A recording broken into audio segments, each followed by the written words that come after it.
أعوذ بالله من الشيطان الرجيم يا أيها الذين آمنوا ما لكم إذا قيل لكم انفروا في سبيل الله اثاقلتم إلى الأرض أرضيتم بالحياة الدنيا من الآخرة فما متاع الحياة الدنيا في الآخرة إلا قليل رب اشرح لي صدري ويسر لي أمري واحلل عقدة من لساني يفقه قولي فالحمد لله والصلاة والسلام على رسول الله وعلى آله وصحبه أجمعين. Assalamu alaikum. Quran Weekly. Allah Azza wa Jal says in the 38th ayah of Surah At-Tawbah, Ya ayyuhalladhina amanu, those of you who claim to believe, ma lakum, what is wrong with you? إِذَا قِيلَ لَكُمُ انْفِرُوا فِي سَبِيلِ اللَّهِ, when it is said to you, march forward in Allah's path, إِثَّاقَلْتُمْ إِلَى الْأَرْضِ, your feet get dragged, you people become planted towards the earth. Imagine somebody whose legs are buried into the sand, and they're trying to drag their feet in the sand and they're not able to move. This is the image Allah gives. إِثَّاقَلْتُمْ إِلَى الْأَرْضِ. Why would Allah give this image? I chose this ayah especially for the young people in our audience. This month of Ramadan, you've shown that you are able to fast. You're able to get away from a lot of bad habits that you thought you can't get away from. You're able to make time to get up and pray. You're able to do a lot of things, and it's not just because it's Ramadan and you became a superhuman. It's because Allah has given the ability. Then Allah asks a very powerful question. Why is it that when you are asked to come forward, and you are capable, that you drag your feet? إِثَّاقَلْتُمْ إِلَى الْأَرْضِ. And this is a question asked to believers, and the believers are being asked, أَرَضِيتُمْ بِالْحَيَاةِ الدُّنْيَا مِنَ الْآخِرَةِ. Are you people content with worldly life as opposed to the next? Now, why would Allah ask that question to believers? It is as though Allah is saying people who don't believe are obviously content with this life because they have no concept of a next life. You believe. I've given you a description of Jannah. You are convinced that there is an afterlife. You are convinced you are going to meet me. You are convinced that you're going to be judged. You are convinced that you're going to be, you're going to have your deeds to show for you. That you have to beg and plead for Allah's mercy and His love. There's a great reward waiting for you. Your life means so much more than this world. How could you drag your feet when I'm telling you to go in the path of Allah? By the way, the path, why is it called the path of Allah anyway? It's called the path of Allah because the path leads to Allah. The struggle you make for the sake of Allah, every step you take, every discomfort you go through is bringing you one step closer to Allah. That's why it's called Allah's path. Why would you drag your feet when you're heading towards Allah? Then He says, فَمَا مَتَاعُ الْحَيَاةِ الدُّنْيَا فِي الْآخِرَةِ إِلَّا قَلِيلٌ.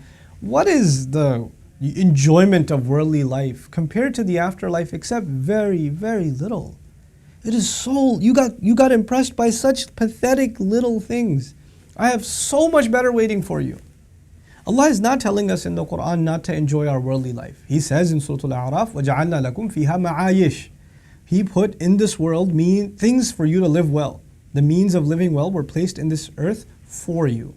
So Allah does not want us to not live a good worldly life. But the moment the believer starts thinking that this life is actually worth something, and in their mind, not on their tongue, but in their mind, in their heart, they start thinking less of the akhirah. It's not as conscious, aware a reality, They're not always thinking about it. They're not comparing, and comparing is very important because Allah compares. وَمَا عِنْدَ اللَّهِ خَيْرٌ وَأَبْقَى. What Allah has is better and lasts longer. So when I sit in a car, I say, Allah's got a better ride in Jannah for me. It's better than this, and it'll last longer. I'm about to eat food. What Allah has is better, and it'll last longer. Those two comparisons, keep them in mind.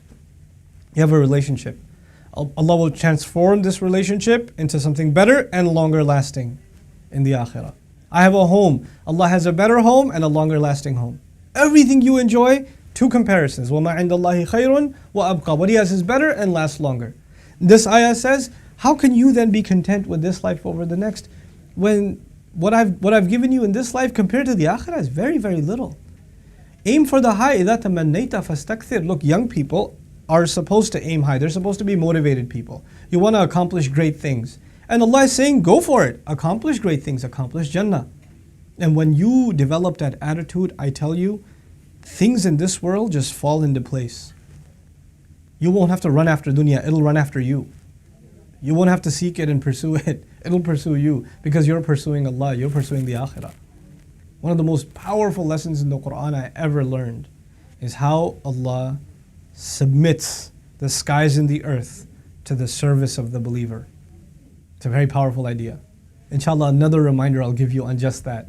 How does Allah bend the rules, what we call the rules of nature, to the service of the believer just because they're pursuing the akhirah, just because they're pursuing Allah? This is the attitude young people have to develop. Don't get caught up in this weak worldly life. Have higher aspirations because Allah expects great, great things from you. And so does the entire ummah. The entire ummah today, and this is what the last thought I want to leave you with. You know, the majority of the Muslims living in the world today, about some statistics say 65% or more, are under the age of 35. The majority of the ummah is young. You know what that means? That the burden of carrying Islam lies on the young, today more than ever before. So we have to hold ourselves to higher standard. May Allah Azza wa Jal not make us of those who drag their feet and really realize, truly realize that it is the akhirah that we are working towards. And this world is just a transient phase that we're going through. May Allah give us the best of the akhirah and the best of this world. Barakallahu li wa lakum. Wassalamu alaikum wa rahmatullahi wa barakatuh. Assalamu alaikum everyone. If you benefited from these reminders, please support Quran Weekly by clicking the link below.